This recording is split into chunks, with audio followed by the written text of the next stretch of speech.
members are often the replacements of parents in children's lives. Many replacement roles prove to be helpful at times in rearing children, but no replacement parent is ever more effective than a father and mother who loves and honors their children. Daniel and Lacey love and honor their children. Their children, Dallin and Nellie, need their father and mother in their home. I have had the privilege of having both Dallin and Nellie in my school for several years. They are exceptional children. They are well loved. They are confident in their self-worth. They are role models among their peers. They are smart and apply themselves in all aspects of learning.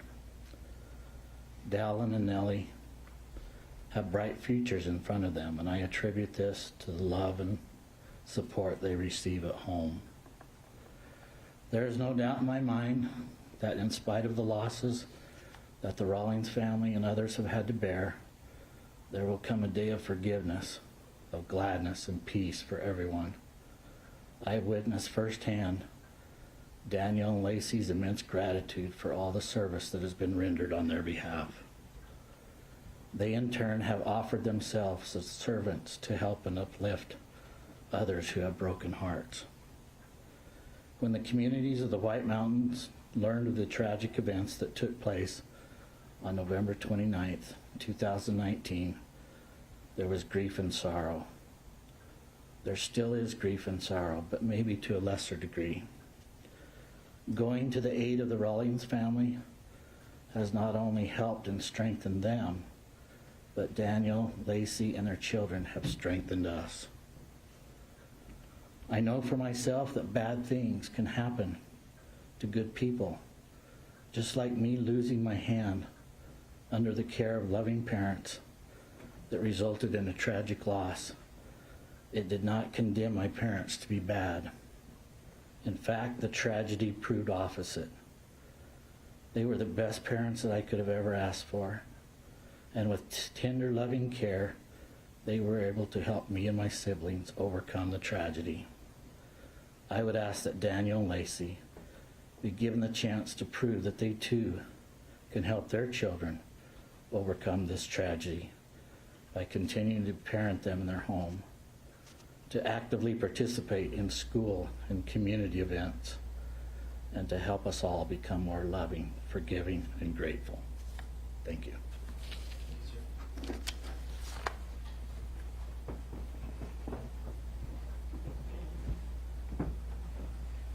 Ms. Mahaney, I'll hear from you and or your client if you'd like to be heard from.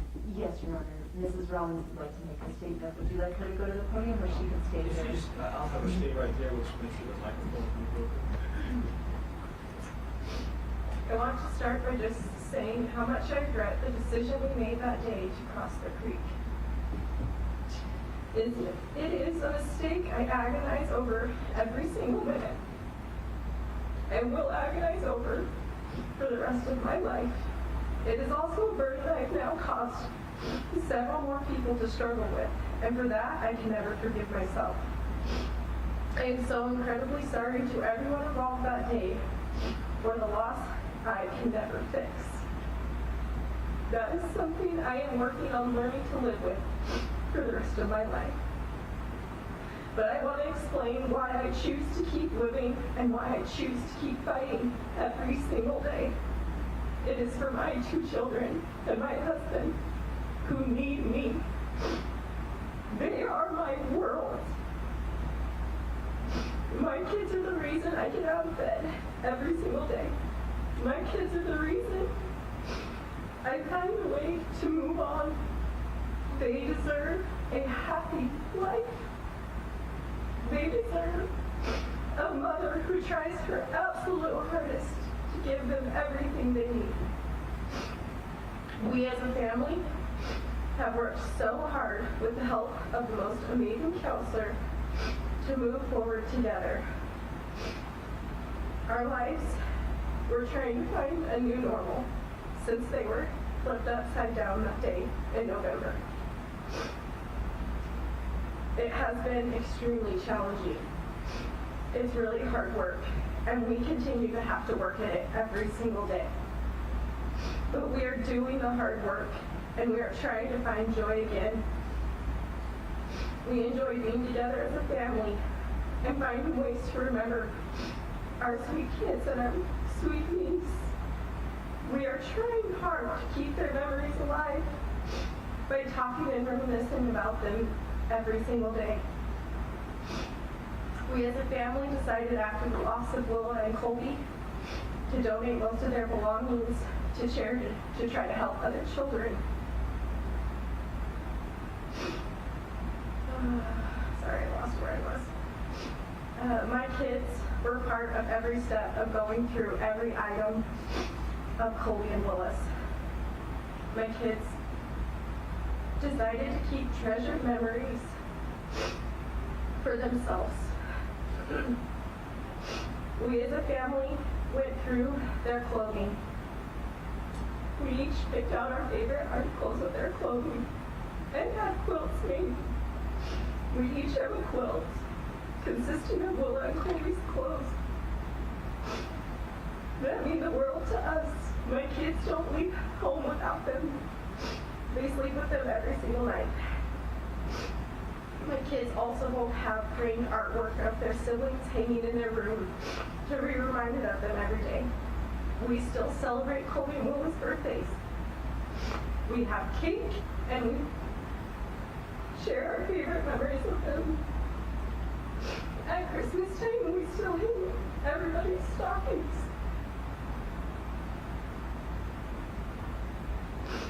We have 2 special Christmas trees that we put up. Our Colby tree and our Willa tree. There are 2 white trees decorated in all of their favorite colors, magenta and blue. Although it's extremely hard to remember them every single day. Our counselor has taught us that we can't avoid the hard stuff. He has taught us to face each daily challenge head on. He has taught us that if we avoid those things, we will forget. And we never, ever want to forget. So, we are doing it. We are facing every challenge head on, and we are remembering all of the good times we have. Our immediate and extended family and our community is forever changed. But we have made new family traditions and found things that we can do together. We love golfing, pickleball, and our most favorite, the lake. This is where my kids feel the most peace and love.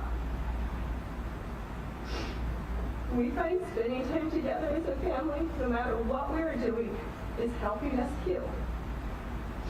My kids have excelled in every area of life. Though they have both faced the most horrible loss imaginable for a child, both of my kids are straight A students in school. They compete in every sports program through the school and through this community, and they are doing amazing. They are both involved with the band program. Dallin is a drummer, and Nellie wants to be a drummer just like him. They are both involved in their church as well. They were both asked and put into leadership positions to lead the youth their same age and in their community. My kids literally do it all, and they do it amazingly. They are my strength. We as parents beg you to let us remain in our children's lives full time. Daniel and I are a team. We as parents do everything together. From the homework, to cooking dinner, to the sports, to the practices, to the band concerts, everything, Daniel and I do it together. We are both there for every part of our kids' lives because that is simply what our kids deserve.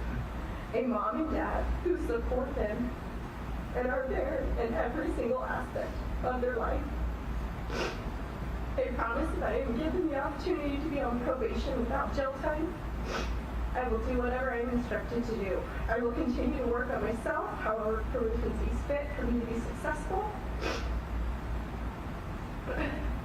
We have an incredible family, and we have incredible community support. If we ever need anything, people will line up to help us. I do feel like the support is why we have, as a family, been able to process and learn how to live life again and to try to find happiness. While we are incredibly grateful for this community support, our children need both of their parents full-time in their lives to be able to continue their recovery. I'm asking you, Judge, please, to sentence both Daniel and I to probation without any jail time so we can continue to help our children recover and have their family together. Thank you.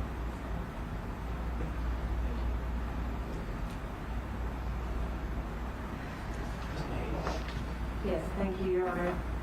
I've given Your Honor the number of people that have spoken, that are still coming to speak today, and that submitted statements on Mrs. Rawlings' behalf and on Daniel Rawlings' behalf as well. I won't take much of the court's time, especially as the court noted, you have reviewed our sentencing memorandum, and we appreciate that.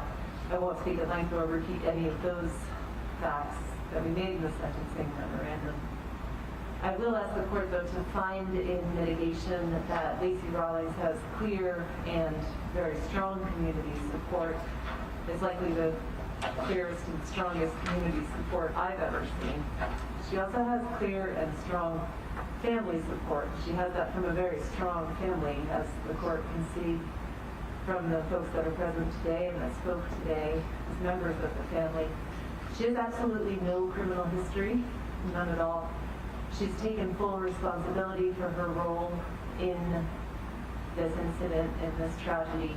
She pled guilty to every single charge she faced. She is profoundly remorseful, as Ms. Jors from the probation office noted, and as is evident from Mrs. Rawlings' statement today and from the letters and speakers on her behalf. She will certainly be successful on probation. Your Honor, she does not drink alcohol or use illegal drugs, and she already does a great deal of community service. We ask the court to adopt the findings of the pre-sentence report, the recommendations of the pre-sentence report as well, and sentence Lacey Rawlings, according to the plea agreement, to 4 years of supervised probation with no upfront jail time and with permission to transfer her probation to Navajo County. As I'm sure the court can see, it's very clear today. She'll be successful on probation, and I don't expect either this court or any court will ever see Mrs. Rawlings again. Thank you, John. Mr. Griffith. Judge, good afternoon. You wanted to approach? Please. Counsel, I'll see you in sidebar with you.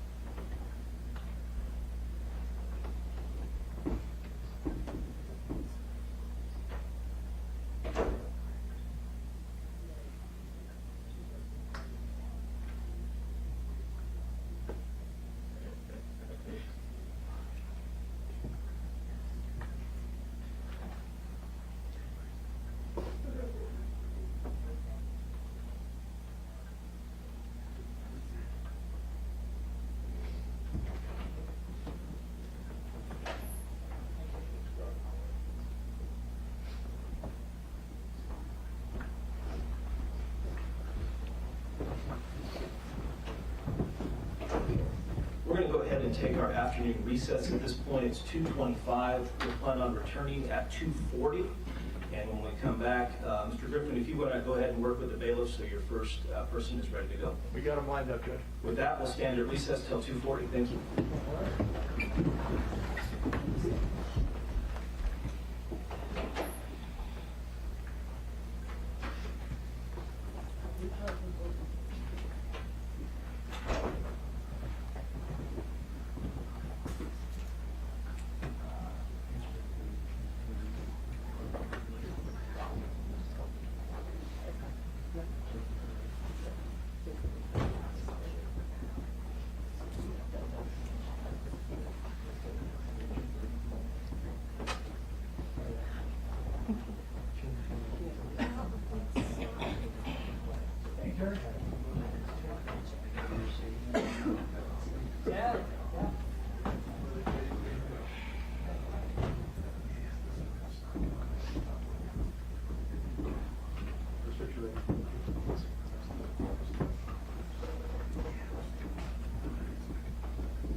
What's going on?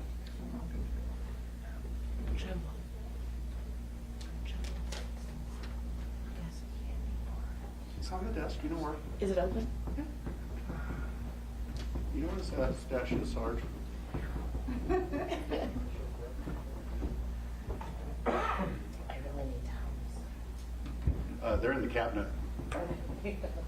Seriously, if you need some, I have some.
First one, Bryce Cox.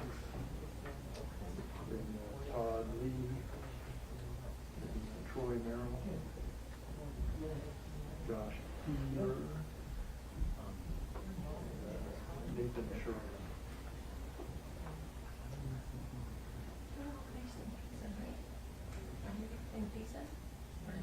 You're both. Couple of bits, how we all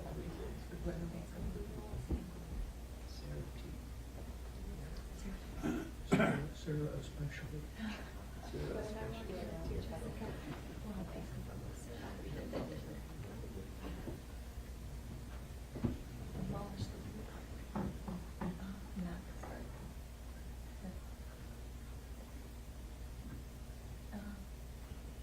It's all gone. It was a matter of one morning.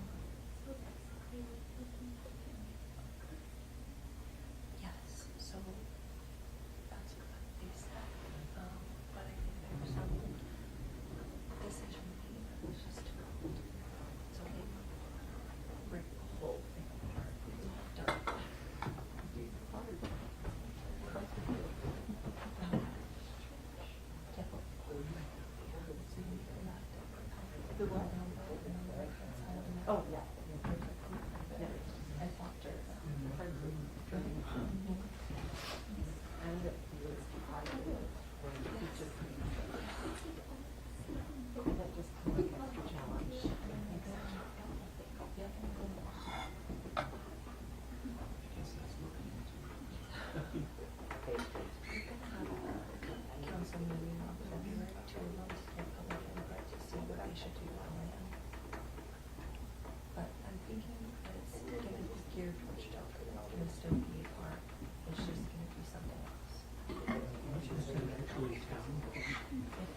record in the Rawlings matter, CR 2020-174. I'll note the presence of Mr. Seuss, Chief Deputy County Attorney, defendants and their counsel, and I see at least one victim.